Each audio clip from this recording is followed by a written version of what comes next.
as one is talking to people about their experience of place, what did they lose?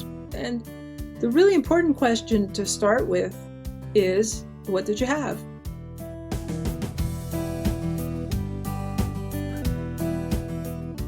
At Home with Growing Older is a nonprofit organization which believes in peer learning and creating discussions which bring the lens of aging to a variety of topics. At Home with Growing Older is proud to be your host of At Home on Air, a radio hour offering connection, community, and knowledge to our participants remotely. Now, we invite you to listen and learn from this live recorded episode of At Home on Air.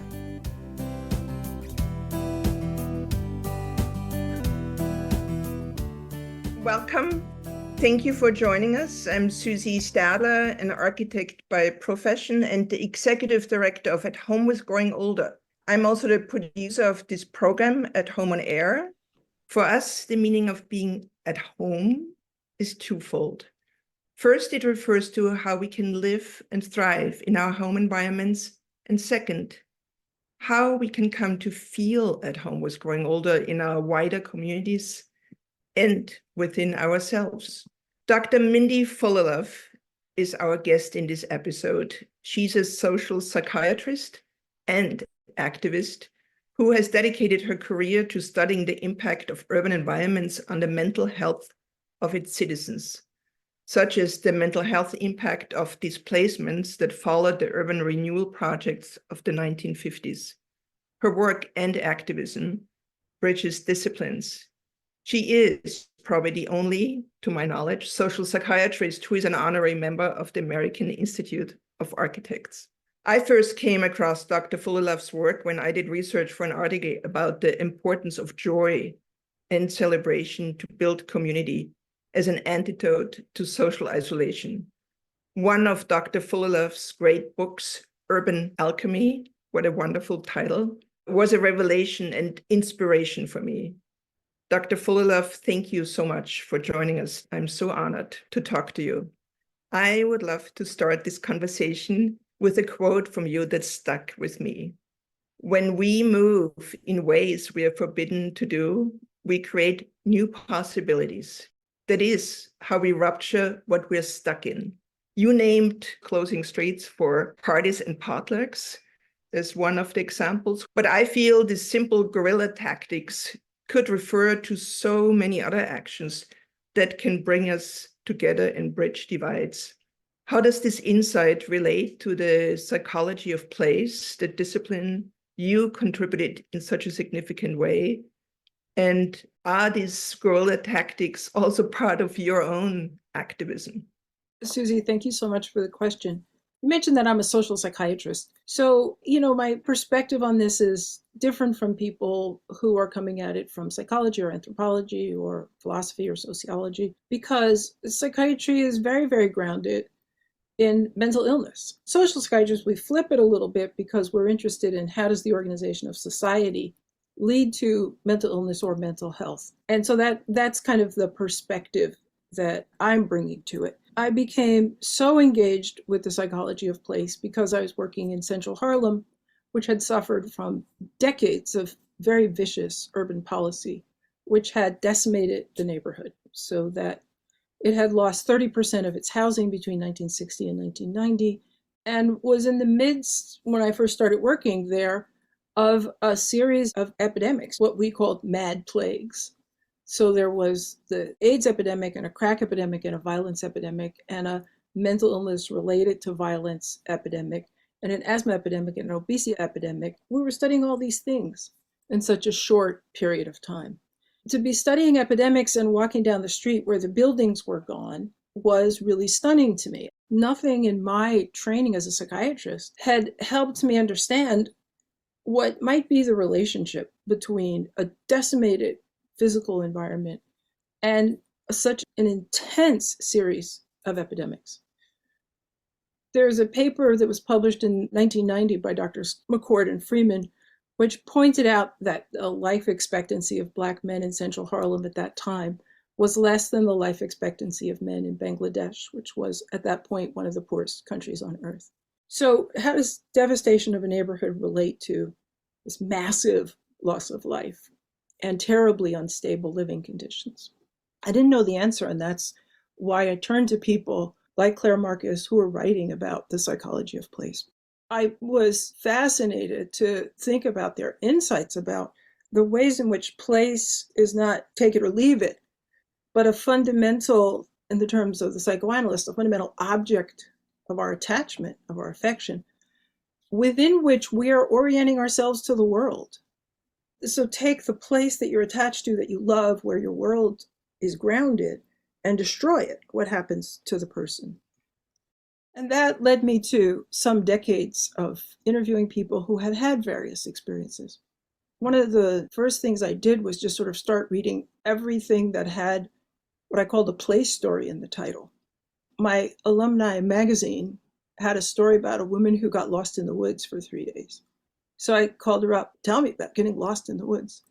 And some friends who blended their family and moved in with each other's children. I said, tell me about blending a family. Now it's literally thousands of interviews later, trying to understand from all different perspectives what happens when we lose a place. And then that led me into the opposite question, how do we rebuild?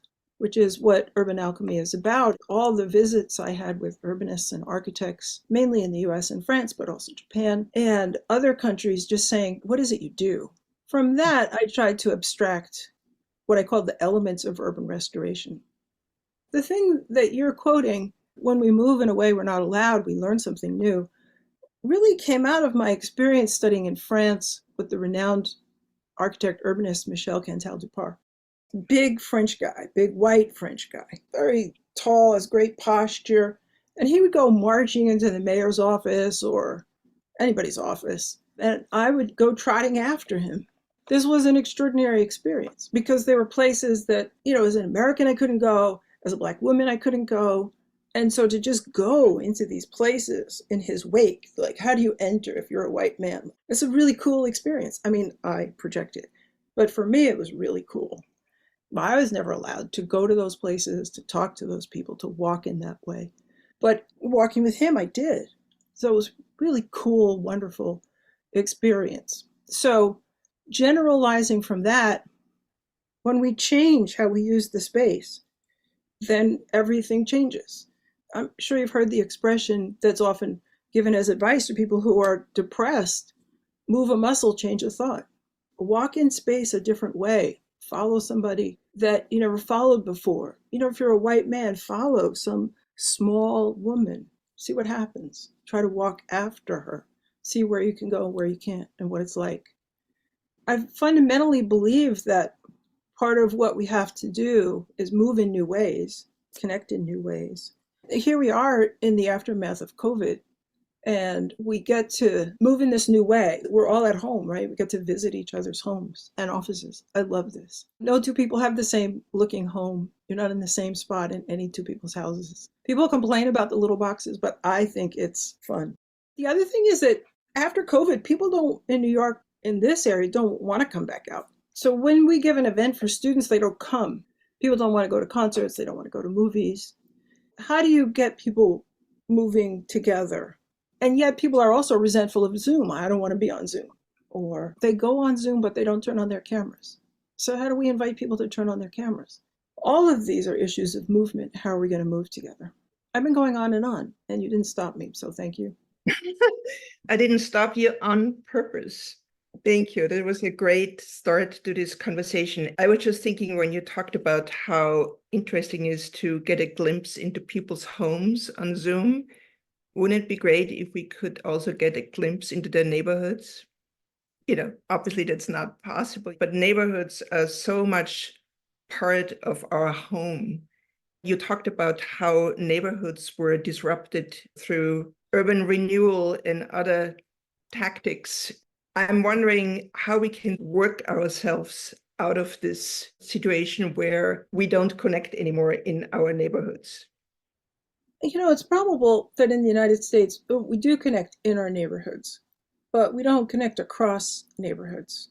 Tom Hanchett has called the sorting of the American city by race and class. The way that's worked is we all live in little enclaves where it's uniform about race and class. So when you say we can't see each other's neighborhoods, I bet we could look at each person's little window and make some wild guesses about their neighborhoods, right? We wouldn't be far off because we know what the sorting of the city did. Tom Hanchett studied the city of Charlotte, North Carolina, and his book, if you haven't read it, is just astounding. It's called Sorting Out the New South City. And what he documents is the ways in which the policies work to take a city that was quite mixed by race and class and then divide the people out by race and class. Part of the process of that has been putting dividers in between these little sections so that it's not as easy to move. So it's easy to move within, but not across. Kind of like we're all in subdivisions and we're trapped in them. So how do you help people move across? That's something that my colleagues and I at the University of Orange have thought about a lot. And one of the things that we do is just take people for walks. We like to invite people to come to Orange, New Jersey, and take a walk with us.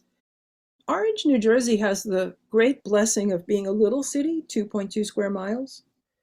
And we like to say that everything you want to know about the history of the American city, you can learn in Orange, New Jersey. So it's remarkable just to walk around there. We have a park designed by the Olmsted brothers. We have a library designed by Stanford White. We have one of the early pastoral cemeteries like Mount Auburn in Boston, Rosedale Cemetery. We also have the remnants of the Italian ghetto, the Black ghetto. We have a highway through the middle of town. We have the old factories, which were abandoned in deindustrialization.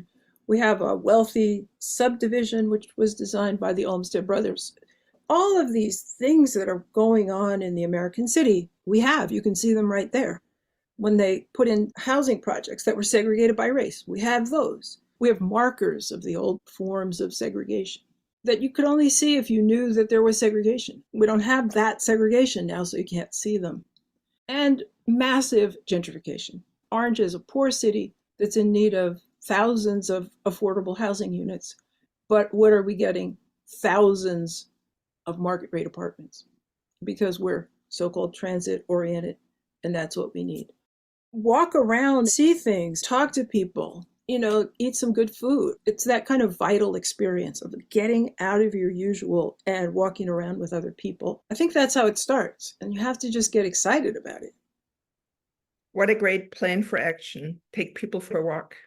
When you talked about Orange, New Jersey, and the history of the American city being on such a small footprint, this generational knowledge of a place, the information that belongs to a community that has lived there for a long time.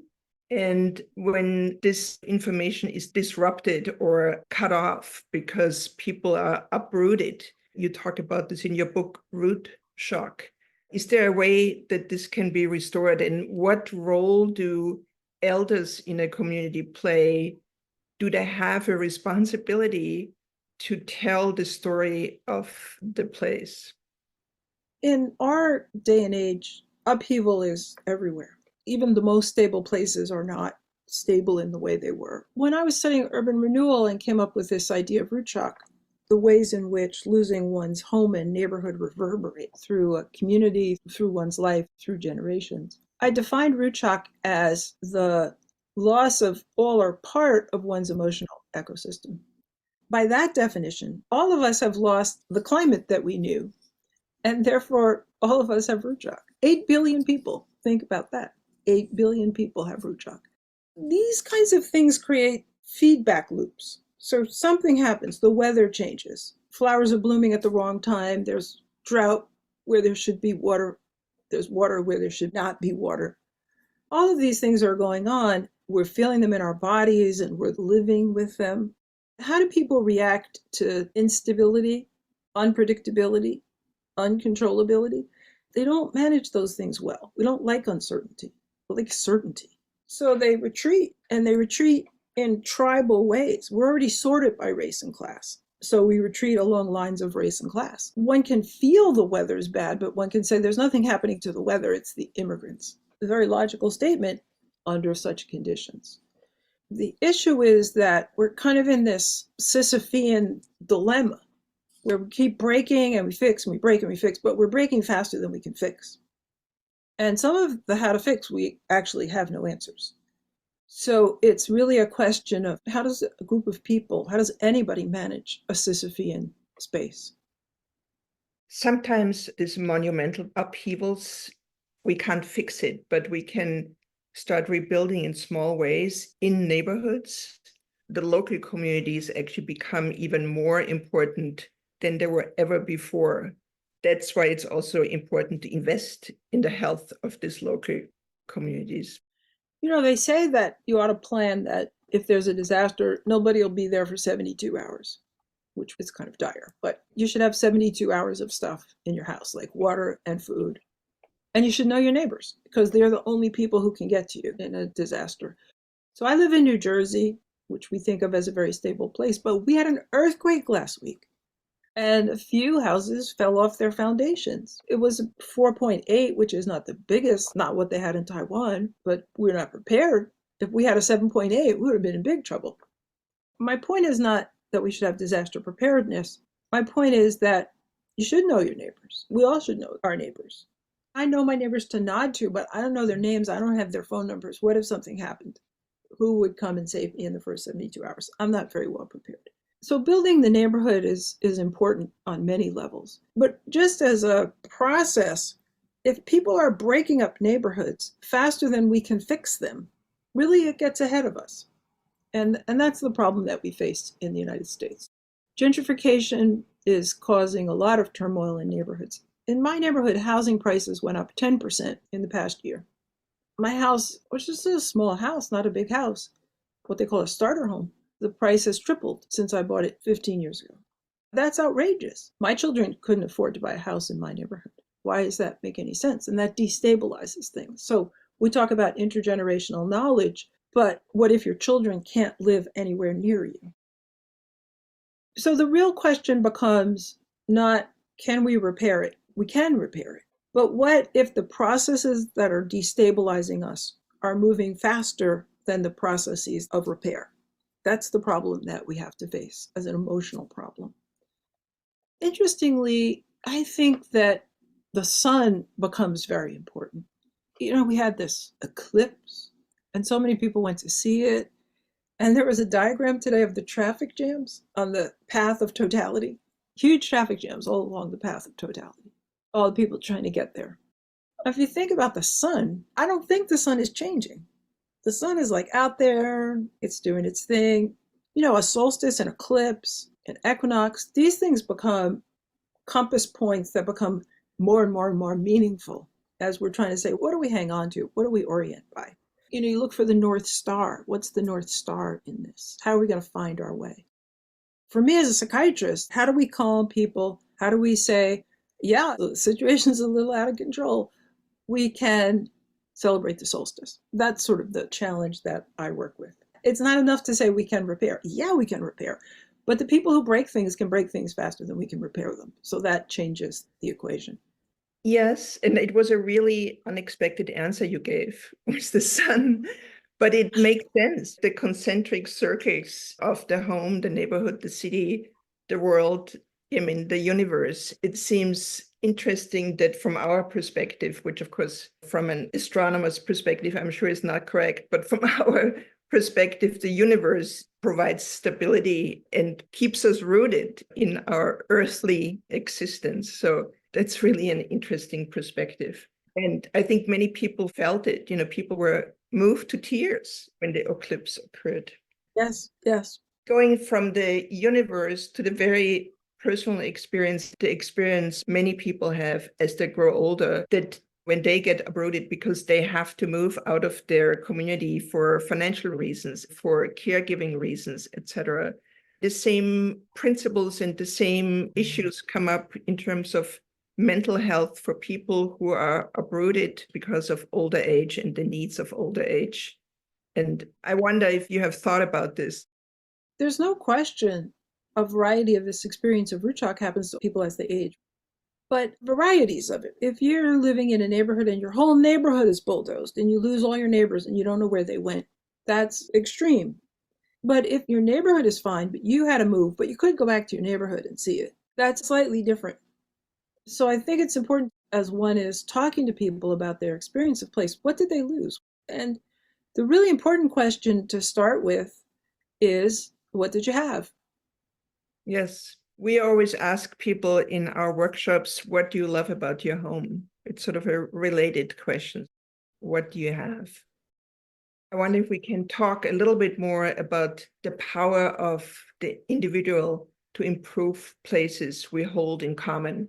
You brought up the example of taking others for a walk, but what other powers do we have to improve places we are concerned with, we care for, we feel responsible for? All relationships are reciprocal. What do I put in? What does the place put in? So there's that back and forth. One of the responsibilities we have towards place where we have completely violated our responsibility is that it shouldn't be abusive. And we collectively have been very abusive, and hence we're causing this profound damage to the ecosystem that's driving us from the Holocene to the Anthropocene. All the ways in which we throw chemicals around that are forever, they're always going to be there, or trash, mountains of mountains and mountains and mountains of trash that we don't know where it's going to go. Soil erosion. Soil is one of the most precious things on earth, but we let the soil erode, tearing down trees. And each of us participates in this abuse of place at every level of scale. I just get upset every week when I put my garbage out. Like, why do I have all this garbage? I'm just one person, and I look up and down the street, it's a lot of garbage. Where is it going to go? There's no place for it to go because there's no there, right? The environmentalists are very clear. There's no here and there. It's all here. And there's no us and them. Like, we'll put it over there by them. There's no there by them. It's all us. If we really understand what the ecologists have taught us. So at the heart of our responsibilities towards place is that we shouldn't be abusive. And we don't know how we're going to back ourselves out of that. A lot of people are saying, well, there's some things that I'm doing, and they're not very meaningful, but I'm trying.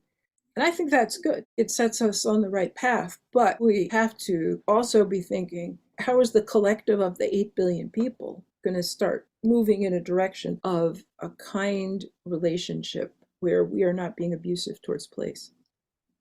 Yeah, what this requires is the stewardship of the land, urban land and all other land, thinking about land in terms of stewardship and not ownership. And I think that's what you just said. We need to make it about survival. I think so. Yeah. Yeah.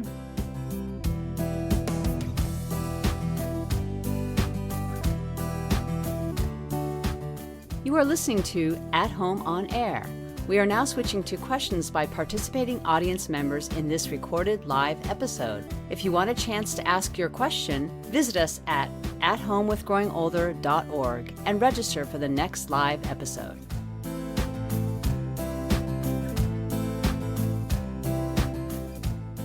One question is from Lisa Ori. I'm thinking of Gaza and the dramatic destabilization of place for the Palestinians, and what, as a collective, the world community will face.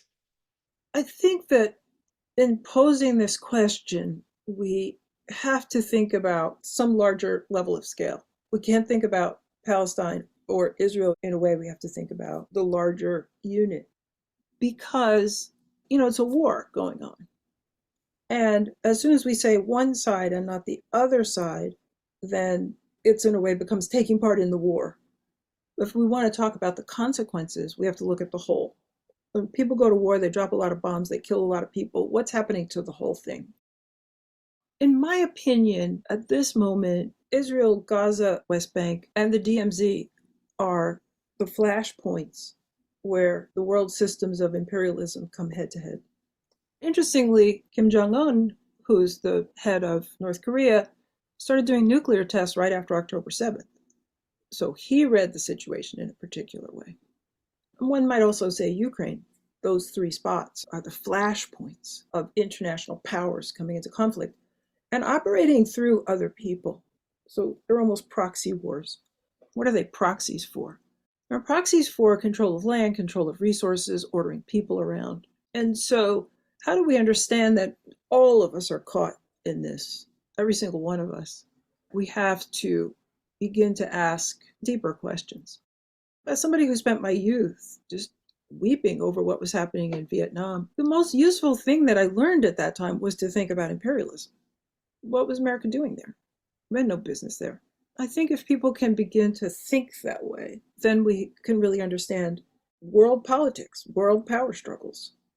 That then puts us, I think, on a sounder basis for saying, what do we do? In no small part, we have to ask, what happened to all of us as a result? Why do we have these three hotspots where the global powers are coming head to head? What's going on?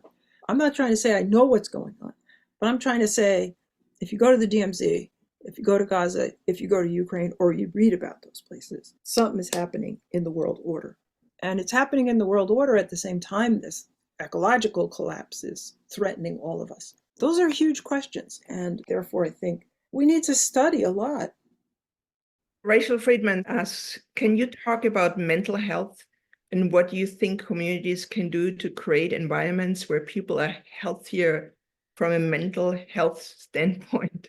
I'm thinking how our institutions aren't necessarily healthy environments.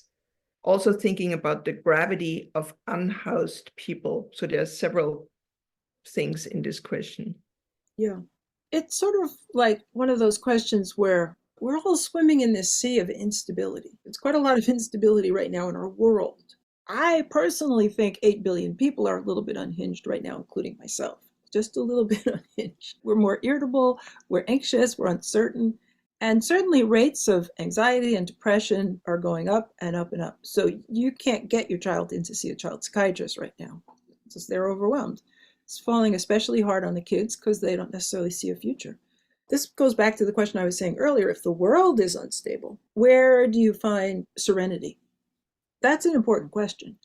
Asian philosophers would have a variety of answers, but one of them is that you have to cultivate your own ability to welcome unpleasant emotions and to see that change is the only constant. If we think that things should be stable and everything should be nice and everything should be whatever we think it should be, we're going to be very unhappy because it's not going to be. But if we can say, okay, we're in some kind of worldwide system of change, and if we can get to know what our values are, and if we can say, I'm going to live my values in this process of change, then I think that we can have a certain amount of internal calm in this waves and waves of crisis, like literally crisis all around us. Does that make sense to you? Do you know what I'm talking about? Rachel, do you have a follow-up question? I know my question was really, really broad, but I really like the answer. I like thinking about within the sea of instability, how we can ground ourselves. I just wish there was more examples and leadership of that. Yeah, the lack of leadership is kind of making us all a little bit crazy. I think this is a time when civil society has to really step up because at the top, whatever the world powers are doing, civil society has to hold us. I mean, that includes our schools and our churches, and just every organization has to take some piece of, I'm going to try to help. I was just thinking about that as you answered too. Like, are more people turning to religion, turning towards different organized groups, like institutions that are aiming to try to hold people together? I don't actually think so. Church attendance is down, church membership is down, as an example. So I don't think they are. But that doesn't mean the organizations can't try to figure out how to take themselves out. This takes us back to the first question Susie asked, which is guerrilla actions. I'm part of a congregation that is very small, but we felt that we had resources, we have a set of buildings, we thought we could bring in funding for the city, and that by opening our doors and inviting people to come in and use the space, there aren't very many spaces for community gatherings, to use our space for community gatherings, that was helpful. Though small, we're trying to take up our responsibilities. That's what I think people have to do. It's not that people are going to come in, it's that we have to go out. Yes, go to the people. Trojana asks, our condo association encouraged residents to come to an eclipse viewing party, which fostered a lot of community spirit. What are other ways that can make all of us who are still trying to get out of the house after COVID really build our community? I love that question. And I think this is where there's endless human creativity. Part of what my research team and I thought a lot about after 9/11 was the ritual calendar. The ritual calendar at that time we thought of as a weaving of collective life, where there's a warp and a woof. One's going this way and the one's going that way. So going across, you have all the holidays in order: Valentine's Day and St. Patrick's Day, April Fool's Day, all the holidays in order. But going through the years, every April 1st is April 1st. Every July 4th is July 4th. And so that's how they create this weaving of our collective life. And part of how you start to stabilize and connect is to start with the ritual calendar. And of course, into the ritual calendar come extraordinary events like a solstice or an eclipse. I do think going to the lunar calendar and the solar calendar is very important right now because it's bigger. It's so much bigger. So I would start with the ritual calendar. What's the next holiday that's coming up? Diane Sanchez asks, what questions should mental health professionals be asking young people who are experiencing mental health issues? Well, the news feeds that I get from various psychiatric associations is a new risk factor that we're supposed to be asking about pretty much every day. So I think the list is getting longer and longer. The one today was about the harshness of parents in preteen kids, that if preteen kids felt like they had to protect the family from their feelings, that they were then at more risk for suicidal behavior. So what do you do if there's too many things to remember? I don't like those long lists. I think what you have to do is just sit with the kid and say, how's it going? And be patient until they really tell you. So all kinds of pressures on kids, and more than we've ever seen before. We should just be assuming that they're really freaked out. Even if we don't think they have mental health issues, it's extraordinarily hard to be a kid in this moment in time. Yes, it's so true. Howard Thornton asks, are there examples of communities creating healing places where people can come together for connecting? The Climb Project comes to mind as one example. So Climb is a project we started in 2004. It's called City Life is Moving Bodies, but really about moving bodies. The project was to create a hiking trail, which goes from Central Park all the way up through northern Manhattan to the Cloisters, through a series of cliffside parks that almost touch, not quite, but they almost touch. If you look at it on a map, it looks like a giraffe. So the icon of our project is a hiking giraffe.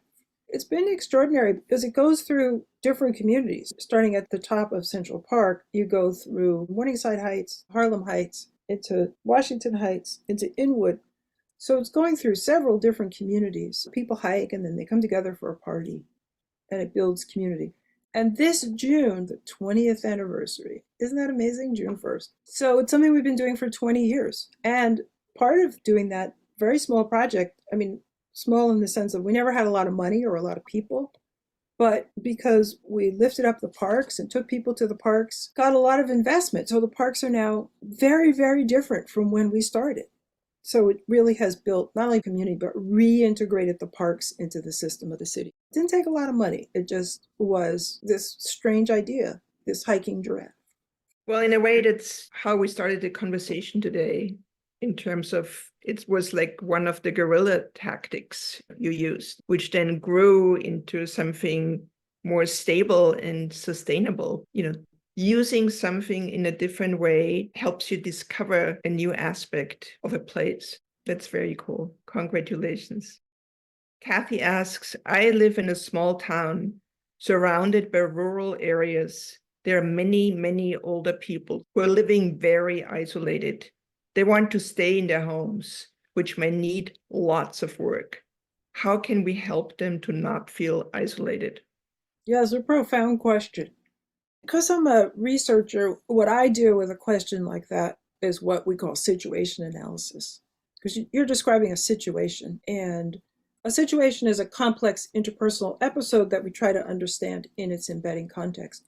So I would just go talk to a lot of people, certainly the older people who are living alone, but also, where are their children? What do the neighbors who aren't quite as old have to say? Where are the neighbors? And then the people in the town, the healthcare providers, all the providers. I would talk to a lot of people, and I would try to come up with an analysis. The really fun thing about situation analysis is that at the end of the day, after you talk to all these people and you analyze everything, you have to name the situation. And the name is very powerful because it says, this is where you have to work on this.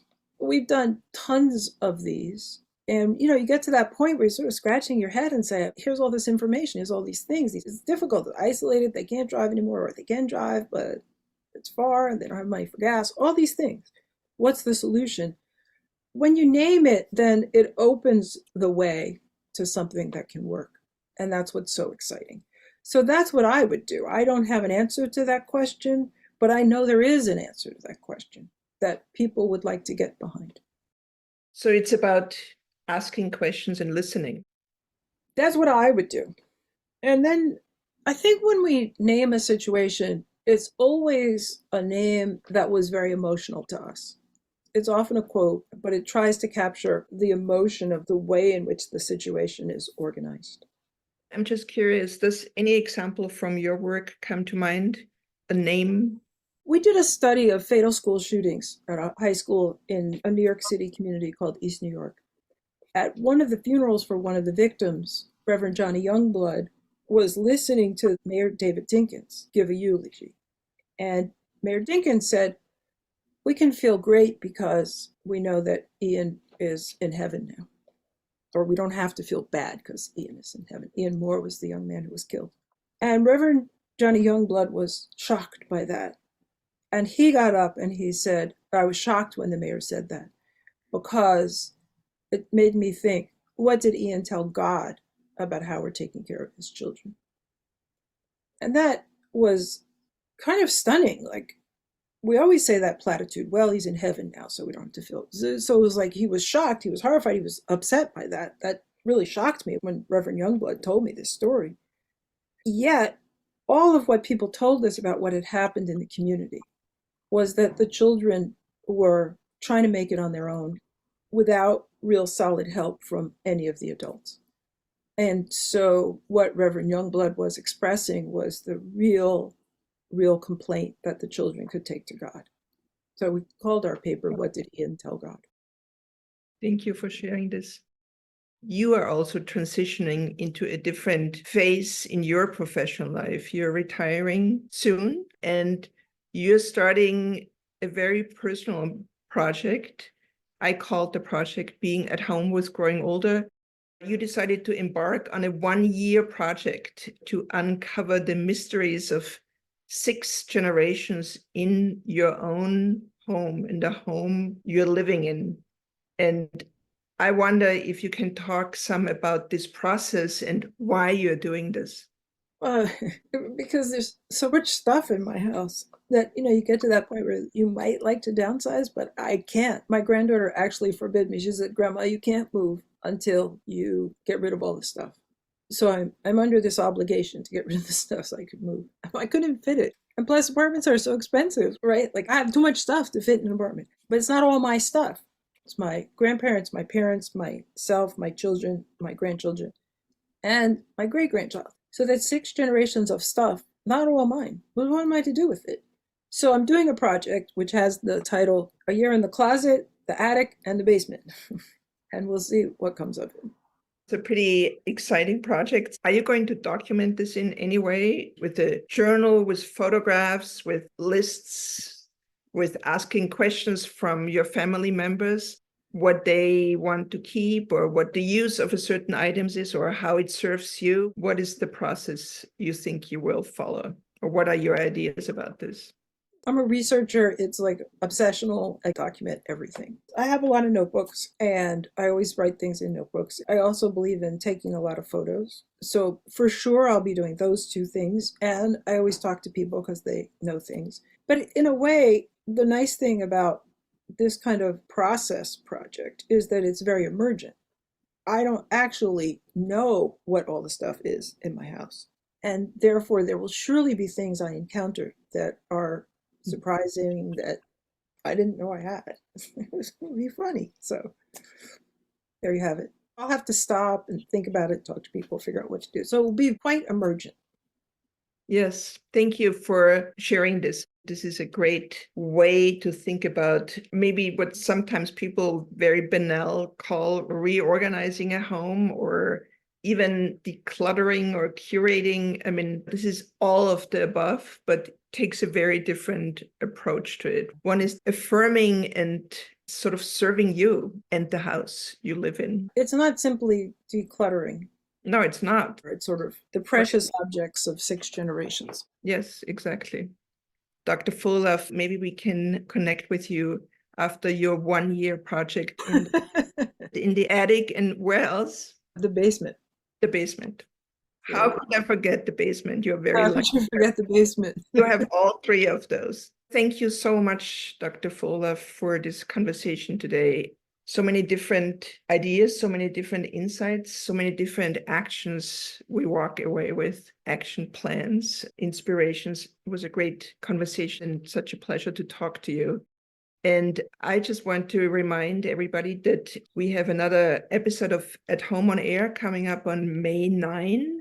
And this time we're talking about at home in the kitchen, how our kitchen can become a spice box for healthy aging. Our guest is Dr. Linda Schuh, who is a doctor at Kaiser Permanente, but also a trained chef. And she believes in culinary medicine. The interdisciplinary arc of what practices shape lives and aging experiences continues. This exploration continues on May 9. Thank you again, everybody. Bye-bye.